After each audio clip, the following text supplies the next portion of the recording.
جو ہمیں ہمارے لیے جنت کے راستے کو ہموار کرتی ہے۔ قرآن وہ کتاب ہے جو ہمیں جہنم سے بہت دور لے کر جاتی ہے۔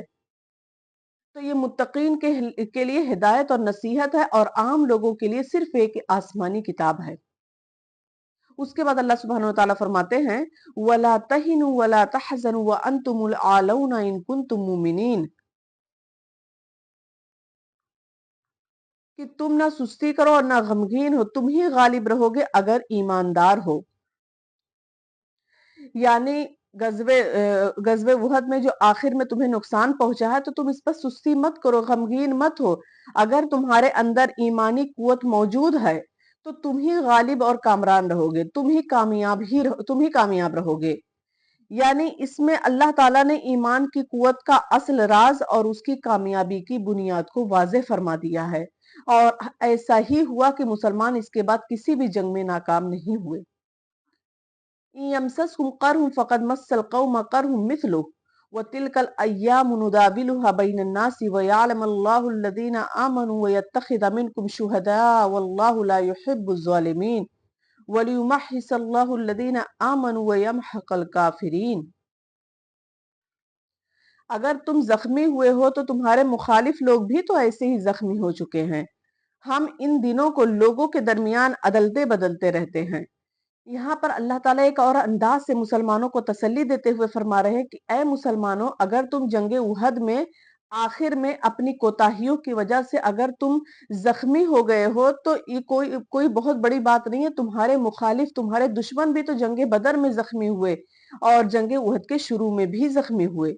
تو یہ اللہ تعالیٰ کی حکمت کا تقاضا ہے کہ فتح اور شکست دونوں کے ایام کو اللہ تعالیٰ بدلتے رہتے ہیں، عدلتے بدلتے رہتے ہیں۔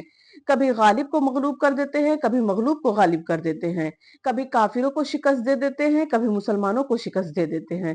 تو یہ اس کے فتح اور شکست کے ایام جو ہیں وہ بدلتے رہتے ہیں، تو تم اس میں غم مت کرو۔ شکست احد اس لیے تھی کہ اللہ تعالیٰ ایمان والوں کو جان لے اور تم میں سے بعض کو شہادت کا درجہ عطا فرمائے۔ اللہ ظالموں کو دوست نہیں رکھتا۔ یہ وجہ بھی تھی کہ ایمان والوں کو بالکل الگ کر دے اور کافروں کو مٹا دے۔ یہاں پر اللہ سبحانہ وتعالیٰ فرماتے ہیں کہ مسلمانوں کو جنگ احد میں جو عارضی ناکامی ہوئی تھی ان کی کوتاہی کی وجہ سے، تو اس میں بھی اللہ تعالیٰ کی حکمتیں پنہاں ہیں، اس میں بھی اللہ تعالیٰ کی بہت ساری حکمتیں جس کی وجہ سے ان کو ناکامی ہوئی تھی۔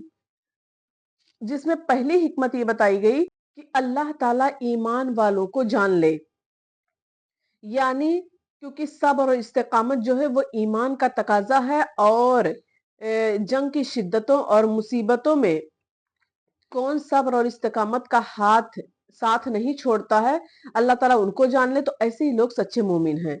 تو پہلی حکمت یہ تھی کہ اللہ تعالیٰ ایمان والوں کو جان لے کہ جنگ میں کون صبر اور استقامت سے کام لیتا ہے، اور دوسری حکمت یہ تھی کہ کچھ لوگوں کو شہادت کے مرتبے پر فائز کر دے، کچھ لوگوں کو شہادت کا درجہ مل جائے، اور تیسری حکمت یہ تھی کہ ایمان والوں کو ان کے گناہوں سے پاک کر دے، اور چوتھی حکمت اللہ تعالیٰ نے یہ بتائی ہے کہ کافروں کو مٹا دے، اور وہ اس طریقے سے کہ وقتی فتح یابی سے ان کے اندر سرکشی اور تکبر آ جائے گا، اور یہی چیز ان کے تباہی اور بربادی کا، ان کے ہلاکت کا سبب بن جائے گی۔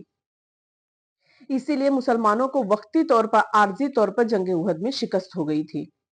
آگے اللہ سبحانہ وتعالیٰ فرماتے ہیں ام حسبتم ان تدخلوا الجنہ وَلَمَّا يَعْلَمِ اللَّهُ الَّذِينَ جَاهَدُوا مِنْكُمْ وَيَعْلَمَ الصَّابِرِينَ، کیا تم یہ گمان کرتے ہو، کیا تم یہ سمجھ بیٹھے ہو کہ تم جنت میں چلے جاؤ گے؟ یعنی بغیر جنگ کیے، بغیر مصیبتوں کو جھیلے ہوئے، بغیر آزمائش میں گئے ہوئے، بغیر تکلیفوں کو سہے ہوئے، کیا تمہیں لگتا ہے کہ تم جنت میں چلے جاؤ گے؟ تو نہیں، بلکہ جنت میں جانے کے لیے پہلے تمہیں آزمائش میں تمہیں پورا اترنا ہوگا۔ جیسا کہ سورہ بقرہ آیت نمبر 214 میں اللہ سبحانہ وتعالیٰ فرماتے ہیں کیا تم نے گمان کیا ہے کہ تم جنت میں چلے جاؤ گے اور ابھی تم پر وہ حالت نہیں آئی جو تم سے پہلے لوگوں پر آئی تھی؟ انہیں تنگ دستی اور تکلیفیں پہنچی اور وہ خوب ہلائے گئے۔ اور اسی طریقے سے سورہ عنکبوت آیت نمبر 2 میں اللہ سبحانہ وتعالیٰ فرماتے ہیں کہ کیا لوگ گمان کرتے ہیں کہ انہیں صرف یہ کہنے پر چھوڑ دیا جائے گا کہ ہم ایمان لائے اور ان کی آزمائش نہ ہوگی؟ یعنی جنت میں جانا کوئی آسان بات نہیں ہے، جنت میں جانا کوئی آسان کام نہیں ہے کہ اگر ہم کہہ دیے کہ ہم لا الہ الا اللہ محمد رسول اللہ تو اب ہم جنت کے مستحق ہو گئے، بلکہ جنت میں جانے کے لیے پہلے امتحان سے گزرنا ہوگا، پہلے آزمائش سے گزرنا ہوگا، پہلے تکلیفوں کو برداشت کرنا ہوگا، اور اس میں ہمیں صبر و استقامت کا مظاہرہ کرنا ہوگا، تب کہیں جا کر جنت ملتی ہے، کیونکہ جنت جو ہے وہ تلواروں کے سائے تلے ہے۔ آگے اللہ تعالیٰ فرماتے ہیں، حالانکہ اب تک اللہ نے یہ معلوم نہیں کیا کہ تم میں سے جہاد کرنے والے کون ہیں اور صبر کرنے والے کون ہیں۔ اس طریقے کا مضمون سورہ بقرہ میں بھی گزر چکا ہے۔ یہاں موضوع کی مناسبت سے دوبارہ سے وہی چیز بیان کی جا رہی ہے کہ جنت میں جانے کے لیے پہلے تمہیں آزمایا جائے گا، اور جنت ایسے ہی نہیں مل جائے گی، بلکہ پہلے تمہیں آزمائش کی بھٹی میں ڈالا جائے گا، اور میدان جہاد میں آزمایا جائے گا، اور دشمنوں کے نرغے میں گھرا کر دیکھا جائے گا کہ تمہارے اندر صبر و استقامت ہے بھی کہ نہیں۔ یعنی یہ تمام چیزیں ہونے کے بعد تب پھر فیصلہ کیا جائے گا کہ تم جنت کے مستحق ہو کہ نہیں۔ اور آگے اللہ تعالیٰ فرماتے ہیں، وَلَقَدْ كُنْتُمْ تَمَنَّوْنَ الْمَوْتَ مِنْ قَبْلِ أَنْ تَلْقَوْهُ فَقَدْ رَأَيْتُمُوهُ وَأَنْتُمْ تَنْظُرُونَ۔ جنگ سے پہلے تو تم شہادت کی آرزو میں تھے۔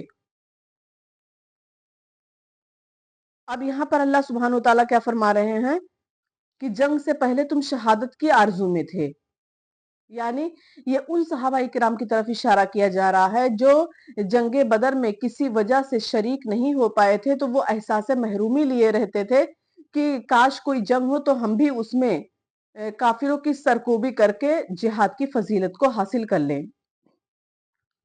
انہی صحابہ اکرام نے جنگ احد میں نبی کریم صلی اللہ علیہ وسلم کو مشورہ دیا تھا کہ جنگ مدینہ میں نہیں بلکہ مدینہ سے باہر رہ کر کی جائے، اور اس کے بعد لیکن جب مسلمانوں کی جو فتح تھی وہ کافروں کے اچانک حملہ کرنے سے شکست میں تبدیل ہو گئی، تو ان مجاہدین پر بھی یہ مجاہدین بھی پریشانی کا شکار ہو گئے۔ ان میں سے بعض تو راہ فرار اختیار کر لیے، یعنی بھاگ گئے، اور کچھ لوگ ثابت قدم رہے۔ اس لیے حدیث میں صحیح بخاری میں آتا ہے کہ اللہ کے رسول فرماتے ہیں کہ تم دشمن سے مٹ بھیڑ کی آرزو مت کرو اور اللہ سے عافیت طلب کیا کرو، تاہم جب از خود حالات ایسے بن جائے کہ تمہیں دشمن سے لڑنا پڑ جائے تو پھر ثابت قدم رہو، اور یہ بات جان لو کہ جنت تلواروں کے سائے تلے ہے۔